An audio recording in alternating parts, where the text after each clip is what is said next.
I'm Matt McClure, and this is Currents. Praying and lending a hand following the devastating earthquake in New Zealand. So I've been trying to text my daughter's phone since I had reception, just because I thought the rescuers might hear the ring and dig down and find her. Plus, a controversial decision on DOMA by the Obama administration has lots of people talking. We'll get the latest. And local teens and parents get a roadmap for college. And I want her to enjoy college and have the experience that I had and meet lifelong friends.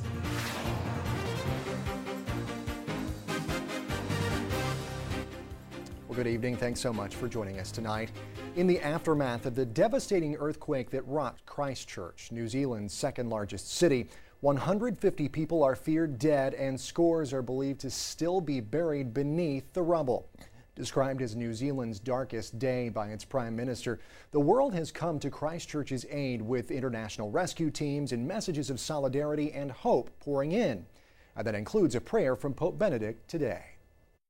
At this time, my thoughts turn especially to the people there who are being severely tested by this tragedy. Let us ask God to relieve their suffering and to support all who are involved in the rescue operations. I also ask you to join me in praying for all who have lost their lives. And as the people of Christchurch continue to mourn for those lost lives, they also continue their vigil, waiting and hoping to get word on their loved ones. CNN's Melissa Stokes has more. There is no way to describe the grief. A helplessness where even the smallest action keeps hope alive. So I've been trying to text my daughter's phone since I had reception, just because I thought the rescuers might hear the ring and dig down and find her. Early on at local television's CTV building, we thought we might witness the remarkable. We understand we've put a camera into the building at the CTV site, and we've found a pocket with 15 people alive in there, and the crews are working to get those people out. But soon after, a gut-wrenching blow. I heard that report about half an hour ago, but I've since been advised that that was a false report and that's not true. The building deemed too dangerous to continue searching. Rescuers pulling out and sent to other sites around town.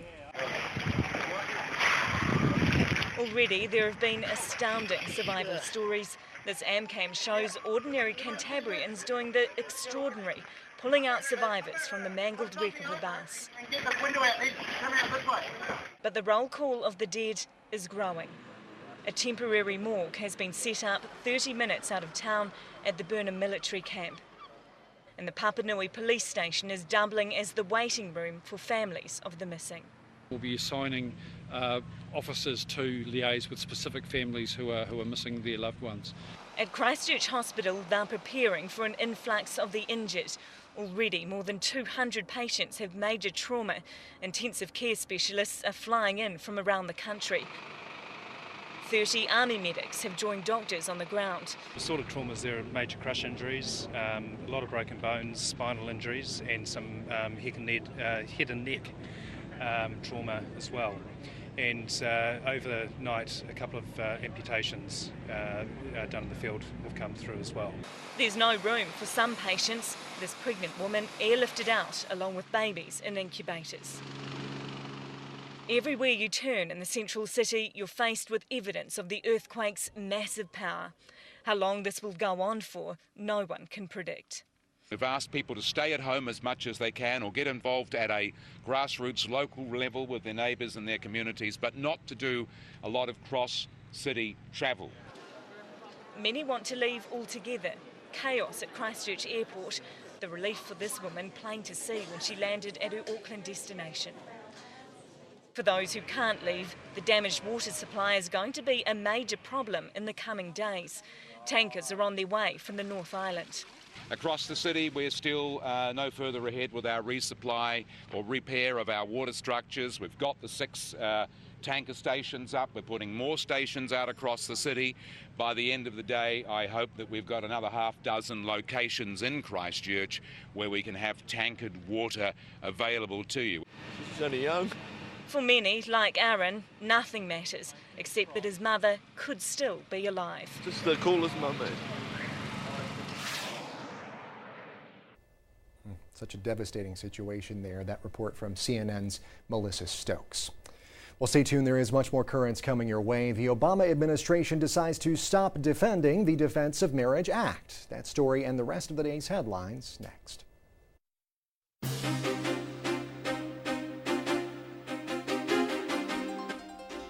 Welcome back to Currents. I'm Matt McClure. Coming up later, learning about college before you get there. Local teens and parents get a roadmap. But first, let's have a look at the day's headlines.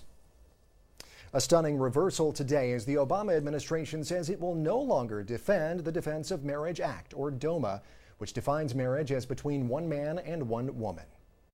The decision is that the administration will not defend the Defense of Marriage Act in the Second Circuit. Furthermore, the president directed the Attorney General not to defend, because of the decision that it's not constitutional, defend the Defense of Marriage Act in any other circuit, in any other case. While the president has in the past urged Congress to repeal DOMA, the Justice Department has continued to defend it in court up until now. In a letter to Congress, Attorney General Eric Holder says much has changed since DOMA was first passed 15 years ago, citing the Supreme Court declaring laws that criminalize homosexual conduct as unconstitutional, and last year's repeal of Don't Ask, Don't Tell. We'll have much more on the DOMA decision later on in the show. In other news, controversy closer to home over a new pro-life billboard in New York, which declares that the most dangerous place for an African American is in the womb. New York City public advocate Bill de Blasio says the billboard, located in Soho and sponsored by the organization Life Always, is grossly offensive to women and communities of color. Meanwhile, Life Always board member Pastor Stephen Broden says the billboard is in Soho for a reason. It's our intent to try to get as much exposure as possible, and putting it in Soho has provoked a response across this city. Both in the black community and the white community, people are trying to ask and answer the question, why did they do that? And that is engendering the kind of conversation, the kind of engagement that we believe that will foster greater exposure than having it in Harlem, for example. We believe if we'd have put it in Harlem, it would have been ignored by the major media, been ignored. Well, according to numbers released last month by the New York City Department of Health, the abortion rate in the city is 41%. That's twice the national average. New York Archbishop Timothy Dolan called the number downright chilling. We'll have much more on this story later on in the week. Well, tributes continue to pour in for Dr. Bernard Nathanson. He's the former abortion doctor who experienced a change of heart. Rome Reports has more on his life journey. Dr. Bernard N. Nathanson, a leading pro-life advocate and convert to Catholicism, died at the age of 84 on Monday in his New York home after a long struggle with cancer. Nathanson, an obstetrician and overseer of more than 75,000 abortions, became an advocate of the pro-life cause in the 1970s when ultrasound technology allowed him to see inside the womb for the first time. He was struck by what he perceived to be the humanity of the child in the womb. Nathanson decided to become a Catholic in 1994. He was baptized in 1996 at St. Patrick's Cathedral in New York City. Nathanson's legacy as one of the pro-life movement's great heroes and spokesmen lives on in the books and films he wrote and produced.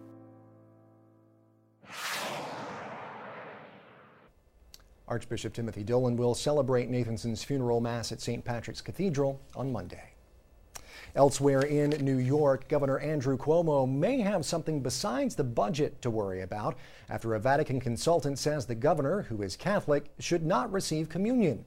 Dr. Edward Peters, a consultant to the Vatican's highest court, cites church law and says by living with his girlfriend, Cuomo is violating a fundamental moral expectation of the church. Cuomo also supports abortion rights and same-sex marriage, both of which the church are against. Peters says as long as Cuomo continues to live with his girlfriend, Food Network host Sandra Lee, he should not receive communion. An update now on the 4 Americans killed by Somali pirates. Today, their bodies headed home. The 4, including a Catholic couple from California, were killed yesterday off the coast of Oman after being held hostage on the yacht the couple owned. That couple, Scott and Jean Adam, were parishioners at St. Monica's Catholic Church in Santa Monica, California. The pastor there reacted to the news about their death. The hope of our parish is that people will be people who will change this world. And so their way, the way that they felt they could do that, was to do what they did. And they loved the high seas and wanted to make that a part of their life now. The couple was on a mission to distribute Bibles to remote areas of the world. Well, from Tunisia now, an update on another story we first brought you yesterday about a priest found murdered in a school parking lot. A worker at that school is now under arrest. The Archbishop of Tunis says the worker had been given money to buy materials for school maintenance. The Archbishop says the worker spent the money on other things and murdered the priest after the cleric asked him to give the money back. Coptic Christians in southern Egypt, meantime, up in arms following the murder of a priest there. The priest was reportedly discovered in his home with several stab wounds to his body. Neighbors say they saw masked men leave the priest's home shouting Islamic slogans. And despite the bloodshed, there are signs of hope from Egypt. Rome Reports has more on that. Egypt has announced they will be reinstating their ambassador to the Vatican, Lamia Mekheimer. She had recently been called back to Egypt in light of comments made by the Pope in January. In a speech given to the foreign diplomats of the Holy See, Benedict XVI asked the Egyptian government to do more in protecting the Christian minority of their country.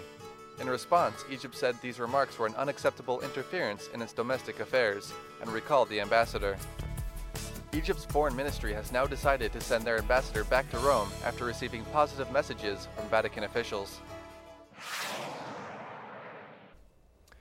Well, turning now to Ireland, that country's Labour Party says it will introduce legislation to legalize abortion if the party comes into power in the upcoming elections. Ireland is one of only 2 countries in Europe that prohibits abortion except in limited cases. Earlier this week, Ireland's bishop said the elections, which will be held on Friday, are crucial to the future of the country. And an archbishop in London is strongly criticizing government plans to redefine marriage in the United Kingdom. Archbishop Peter Smith of Southwark says the church will oppose those plans in the strongest terms. The statement came after the government announced it would look into changing the law to allow same-sex marriage. The government previously announced it would lift the ban on same-sex civil union ceremonies being held in religious institutions. The archbishop said that marriage did not belong to the state and that it was neither necessary nor desirable to allow civil partnerships in religious institutions. Well, stay tuned. There's much more currents coming up. Just ahead, strong reaction to the controversial decision by the Obama administration on DOMA.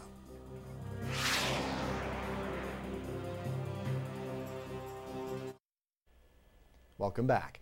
Well, the Obama administration said today it will stop defending the Defense of Marriage Act. DOMA, as it's known, defines marriage as the union of one man, one woman, and it says states cannot do not have to recognize same-sex unions performed elsewhere. Now, Attorney General Eric Holder said in a statement today that after thoughtful consideration, President Obama believes a key provision of DOMA violates the Constitution. That provision, which defines marriage as a one-man, one-woman relationship, was ruled to be unconstitutional by a federal judge last year. The president instructed the Justice Department to not defend the law in 2 pending cases here in New York State. Joining me now to talk about the administration's decision and its possible implications is Maggie Gallagher. She's with the National Organization for Marriage. Maggie, thanks so much for joining us today. Oh, great to be here. Thank you. Well, first of all, your initial reaction to this, the word coming out of the Obama administration today regarding DOMA.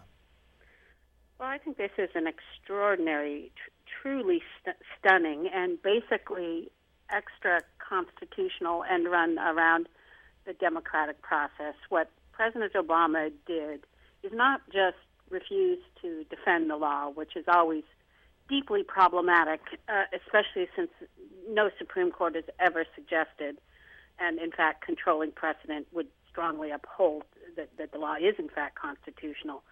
But he also unilaterally declared that the reason he was doing this is that gay people should be a protected class under the Constitution. So what does this mean? It means the administration could not get Congress to repeal DOMA, and it could not get Congress to pass the Employment Non-Discrimination Act, creating orientation as a protected class in federal law. So it decided to just throw up its hands and declare its right to its own personal opinions and to refuse to defend the law. I think this is going to be good news, though, because what the Obama administration was doing before was going into court and trying to lose this case. And I think this does open up a pathway for the House to vote to intervene in this case and get some lawyers in the room who want to actually uphold DOMA. So I think in the end, this is not over. We haven't really begun this fight, and I think in the end, it's going to help us defend the Federal Defense of Marriage Act and the laws in 45 states. Right. And you alluded to the administration's thinking in the statement that was released today by Attorney General Eric Holder a moment ago. The Attorney General said that the congressional debate during the passage of DOMA contains numerous expressions reflecting moral disapproval of gays and lesbians and their intimate and family relationships, precisely the kind of stereotype-based thinking and animus the Constitution's Equal Protection Clause is designed to guard against. So, this is terribly disingenuous of the Department of Justice, because Congress, in the statute, they issued a report. They laid out the reasons for this law, and one of the first reasons was responsible procreation, the need to bring men and women together to make and raise the next generation is one of the fundamental reasons why marriage is the union of husband and wife. And you know what the Obama administration did? They went into court and said, no, we don't believe that's a reason anymore. They repudiated that under direct public pressure from gay rights groups. They have acted extremely lawlessly about the Defense of Marriage Act from the beginning, and so this shouldn't really surprise anyone who's been watching this case closely. Now, of course, DOMA does not prohibit states from legalizing same-sex marriage. That is, of course, something that your group has been involved in particular states, trying to get these... Yeah, including New York. Right, exactly. Yes, of course, that's something that we're very familiar with here as well. Of course, so there's a lot that DOMA does not do. Yeah, it does two simple things. First of all, it defines marriage for federal purposes as the union of one man and one woman. And secondly, it clarifies that no state is required to recognize same-sex unions in other states. In terms of what the effect of this is, it's actually quite judicially muddled, because all we have right now is one federal lower-level court decision finding DOMA unconstitutional. And if that decision is not appealed to the Supreme Court, it would leave DOMA unconstitutional in, Massachusetts and a handful of other northeastern states, and constitutional everywhere else. So I think the simplest thing is, and what we're really very hopeful for, and if you've got anyone listening, to call your congressman and tell him that you would like the House to vote to intervene to uphold DOMA. If President Obama is not going to do his job and defend the law, then the House needs to step in to speak for the majority of Americans who voted for it. All right. Now, as far as the road ahead, from here on out, what is your group doing as far as DOMA is concerned? We're going to, just today, I went on Fox News and called on the House to intervene, and we sent out an action alert to our list of some 800,000 activists. I think there's going to be a strong drumbeat of pressure, but I really don't think it's going to be necessary to pressure the House to act. I think that the GOP leadership is going to recognize that what we're seeing in this is part of a pattern where when this administration lost an election badly, and their response is to just do an end run around the democratic process, whether it's, fleeing the chamber in Wisconsin or putting, carbon regulation into an administrative agency to try to shield it.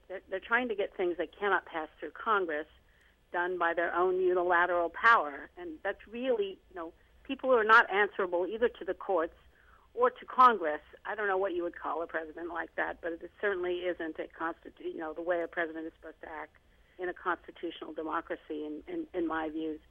And I think we will win this fight to uphold DOMA.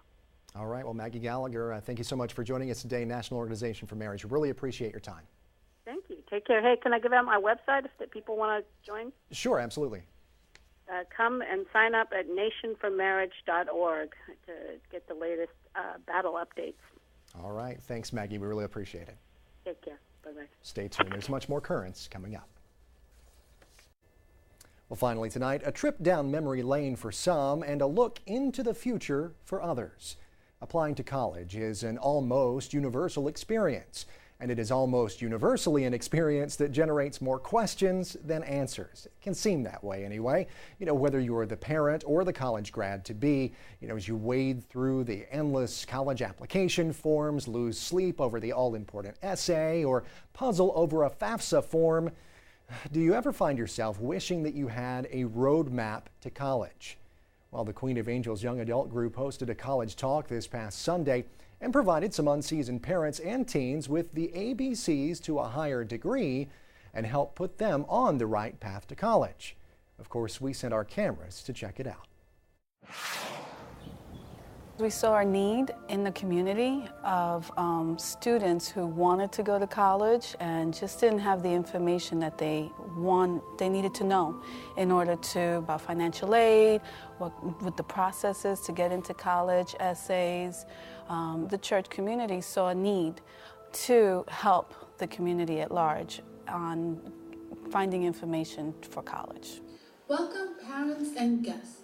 Bienvenidos padres y invitados. The two topics, one topic is directed completely at the parents, so that parents understand that when their child goes to college, it's a big transition, not only for them, but also for the parents themselves. You not necessarily are not responsible anymore to get them on time, get them up on time. There is no bell schedule.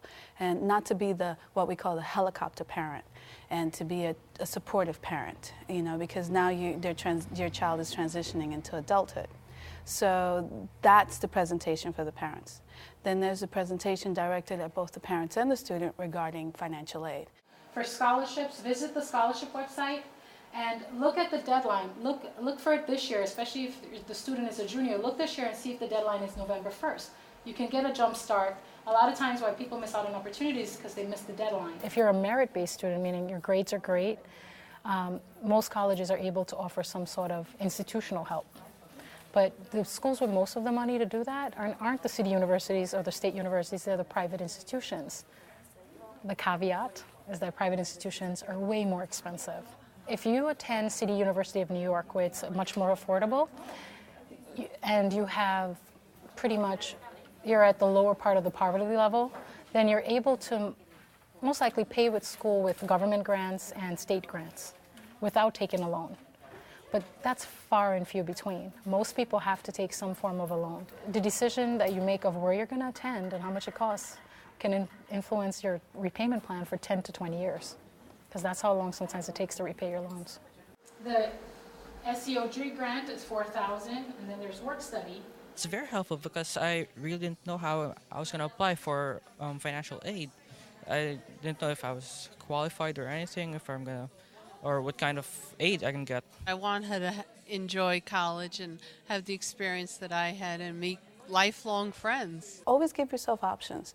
You may not want to go to college right away at 18 like I did, but give yourself the option that you can do it, because it doesn't matter, what you are, Latino, black, white, give yourself that option. And nowadays, it's so important, because if you want a really good paying job with benefits, you really do need a college education.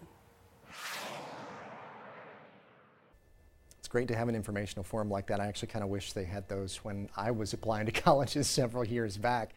I remember sitting with my parents and looking through the FAFSA forms and the college applications and all that. It's like an endless parade of papers that you have to fill out. It is not easy. Well, stay tuned because we'll be back here tomorrow. That's it for this edition of Currents, but be sure to join us for tomorrow night's show. We'll actually speak to people on the ground in New Zealand about that country's devastating earthquake. You won't want to miss that. But remember, we're always online over at currentsny.net. You can also find us and friend us on Facebook, or you can follow us on Twitter if you prefer. For all of us here at Currents, I'm Matt McClure. Thanks so much for watching. Have a great night.